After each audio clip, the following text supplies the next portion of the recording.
Assalamualaikum students, I hope you are fine. Welcome to Psychology with Muqaddas. Today we are going to study lesson number 33 Basic Neurochemistry.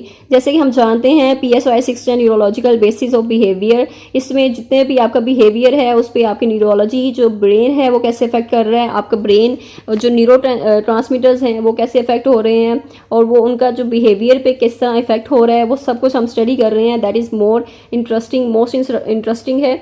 और इसमें जितने भी neuro transmitters हैं वो कौन कौन से हैं और इनका रोल क्या है हमारे बिहेवियर में और वो हमारे बिहेवियर को किस तरह इफेक्ट कर रहे हैं और हम बाय द ड्रग्स उसको कैसे रिड्यूस करते हैं, उसको कैसे कंट्रोल करते हैं.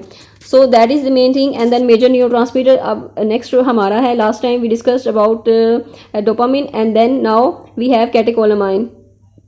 तो कैटेकोलामाइन की कैटेगरी में ही था डोपामिन. अब कैटेकोलामाइन जो है वो उसमें नॉरएपिनेफ्रिन और नॉर एड्रेनालिन और एपिनेफ्रिन और एड्रेनालिन जो है वो रह गया था. तो ये अब ये डिस्कस किया जाएगा और ये एमसीक्यूज इंपॉर्टेंट है कि नॉरएपिनेफ्रिन को नॉर एड्रेनालिन भी कहते हैं. सो लेट्स स्टार्ट कि इन दिस सिस्टम सिनेप्सिस जो हैं यहाँ पर नोड एड्रीनर्जिक सिनेप्सिस होते हैं जो कि पाए जाते हैं आपके डिफरेंट ब्रेन एरियाज में. ऑटोनॉमिक नर्वस सिस्टम में hypothalamus and mid brain included है इसमें और पेरिफेरल नर्वस सिस्टम भी है. एंड देन ये आपका यहाँ पे इसकी इन्वॉल्वमेंट है आपके मूड में, इमोशनल स्टेट्स में, मोटिवेशन में, हंगर थर्स्ट फाइट में, ड्रीम में, रिवॉर्ड्स में, लर्निंग में, स्लीप अलर्टनेस में, वेकफुलनेस में. और ये इंपॉर्टेंट एमसीक्यूज भी है कि कौन सा ये इन्वॉल्व है न्यूरो ट्रांसमीटर इन सब में, इन चीज़ों में. तो ये आपका नॉरएपिनेफ्रिन है. एंड देन एन ये ओरिजिनेट होता है from small group of neurons जो कि आपके back part of the brain पर लोकेटेड है.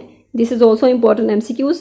Noradrenergic synapses lead to inhibitory postsynaptic potential in the central nervous system and excitatory postsynaptic potential in the autonomic nervous system. यानी different brain areas में different उसका role है.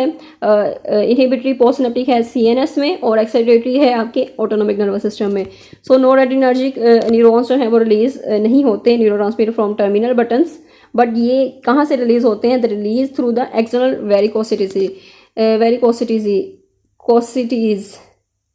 वेरिकोसिटीज which are bead like swelling of external branches. यानी जो external जो branches हैं उसमें से ये रिलीज होते हैं. और एन सिंथेसिस क्या है? और इसमें सिंथेसिस है कि आपके वो जो न्यूरोट्रांसमीटर्स हैं, जो नॉरएपिनेफ्रिन है, नॉर एड्रेनालिन है, यानी एन भी कहते हैं नॉरएपिनेफ्रिन और नॉर एड्रेनालिन एन कहते हैं. सिंथेसिस यानी उसको कैसे बनता है, कैसे फॉर्म होता है. तो ये सिंथेसिस है simple one process of transforming dopamine into NA.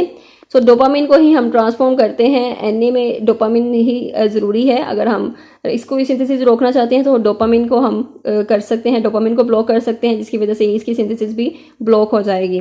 So dopamine is the main thing. And dopamine को हाइड्रोक्सिलेट किया जाता है बी हाइड्रोक्सिलेज के थ्रू. और इस तरह फिर डोपामिन अगर हाइड्रोक्सिलेज हो जाए तो उसके बाद वो फॉर्म करता है नॉरएड्रेनालिन को. This is the main simple, very simple procedure. और क्वेश्चन भी मोस्ट इंपॉर्टेंट है और सिंपल क्वेश्चन है कि एनए की सिंथेसिस जो है वो उसको डिफाइन करें. तो ये डोपामिन से ही हाइड्रोक्सिलेट होकर उसमें कन्वर्ट हो जाता है नॉरएड्रेनालिन में. तो this is most important. And then deactivating norepinephrine, यानी इसको डीएक्टिवेट कैसे करते हैं. तो ये जो लास्ट टाइम भी हमने जो 2 स्टेप्स पढ़े हैं वही वाले हैं. एमएओ है और कॉम्ट है. ये दोनों ही आपके रिलीज करते जो नॉरएपिनेफ्रिन होता है उसको डीएक्टिवेट करते हैं सिनेप्टिक लेफ्ट में.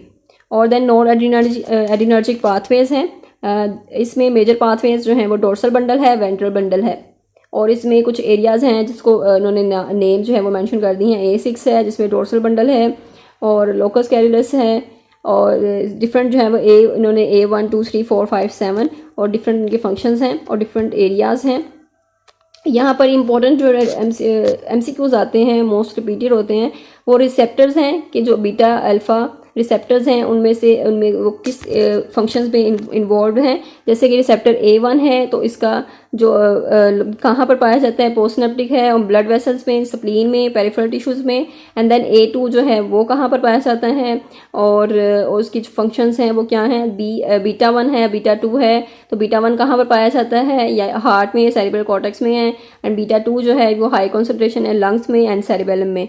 सो ये जो है इनमें से एक MCQs या 2 MCQs लाजमी आते हैं पेपर में भी और आपके क्विज में भी आएंगे. तो इनको अच्छे से आपने याद करना है कि A1 में, A2 में, B1 B2 जो है वो इनमें कौन कौन से एरियाज़ जो हैं किस एरियाज़ में पाए जाते हैं, इनके फंक्शंस क्या हैं.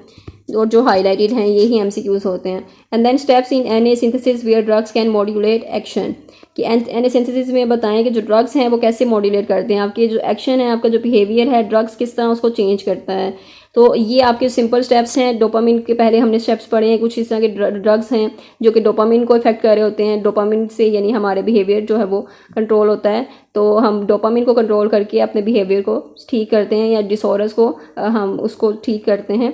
तो एंजाइम सिंथेसिस है यहाँ पर। फर्स्ट ऑफ ऑल जो पहला स्टेप्स है न्यूरोट्रांसमीटर्स का, यहाँ पे टायरोसिन जो है रिलीज होता था, तो टायरोसिन ही वो लीड करता है डोपामिन की जानिब, एंड देन डोपामिन से ही हम जो नोरेपेनेफ्रिन है ये बनता है। सो इसको कंट्रोल करना है, टायरोसिन को हम उसको ब्लॉक कर सकते हैं उसके पाथवे को, जिसकी वजह से ना DA बनेगा और ना ही फिर NA बनेगा।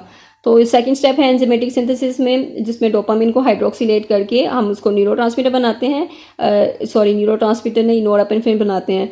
तो ये रोज़े की वजह से बहुत ज़्यादा मिस्टेक्स हो रही हैं, टंग ट्विस्टर्स भी हो रहा है, so I excuse and please ignore that mistakes. So ये डाइसल्फिरम है, अनदर ड्रग है FLA 63 है। तो ये चीज़ें जो है इसको फिर वो ब्लॉक कर रहा होता है ये सब्सटेंस उसको, डोपामिन के पाथवे को, जिससे नोरेपेनेफ्रिन बनता है। एंड देन स्टोरेज वेसिकल्स, अब रेजरपिन है इफेक्ट, रेजरपिन जो है वो वेसिकल्स को लॉन्ग लास्टिंग बनाता है। सो उसको इसके प्रोसीजर को, इसके प्रोसेस को हमने ब्लॉक करना है। रेजरपिन जो वेसिकल्स हैं कि जो रीअपटेक करते हैं न्यूरोट्रांसमीटर्स और रिलीज़ होते हैं दोबारा, तो उनको स्टॉप करना है। एंड देन रिलीज़ है आपका, जो न्यूरोट्रांसमीटर रिलीज़ होता है, एम्फेटामाइन होता है जो इंक्रीज़ करता है आपके रिलीज़ को न्यूरोट्रांसमीटर के। सो उसको ब्लॉक करना है, उस रीअपटेक को ब्लॉक करना है वहाँ पर, यानी कि वो रिलीज़ ना हो, तो यानी नोरेपेनेफ्रिन ज़्यादा ना हो।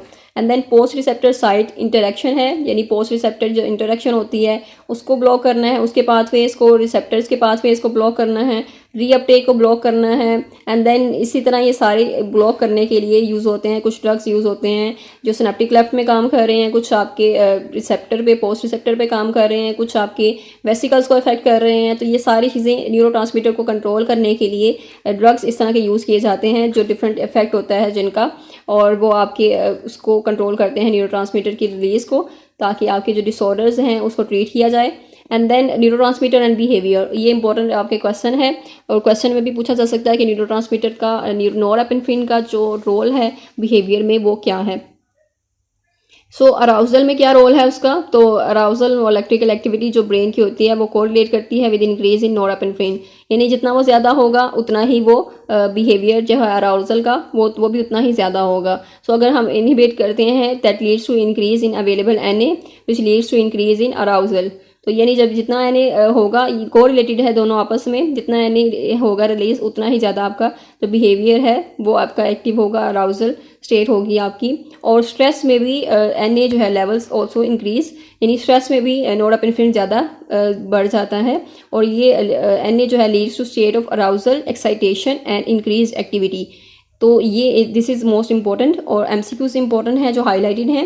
एंड देन NA की कंडीशन, NA जो है वो कंडीशन अवॉइडेंस में उसका क्या रोल है, तो ये एविडेंस है कि NA इन्वॉल्व है कंडीशन अवॉइडेंस में, लर्निंग में एंड कंडीशनिंग पैराडाइम में। सो इसका ये पैराग्राफ रीड करें, बहुत सिंपल है जो एक्सपेरिमेंट उन्होंने किया था। And I hope I made it clear. If you have any confusion you can ask in comment section. If you are new to this channel, then don't forget to subscribe and hit the bell icon. That way you will get the updates from this channel, and you will not need to search from YouTube again and again. So if you have any request, or if you want anything related to psychology, if you want to clear any concept, or you want any short lecture of the particular subject, then you can ask in comment section, and we will try our best to facilitate you in any possible way. And we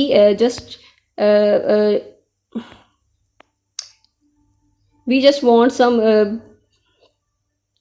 words of appreciation from you guys, and I hope you liked it, our effort, and these videos of concepts and short lectures, and your concepts are clear now. So मिलते हैं next lecture में, then take care. अल्लाह हाफिज़.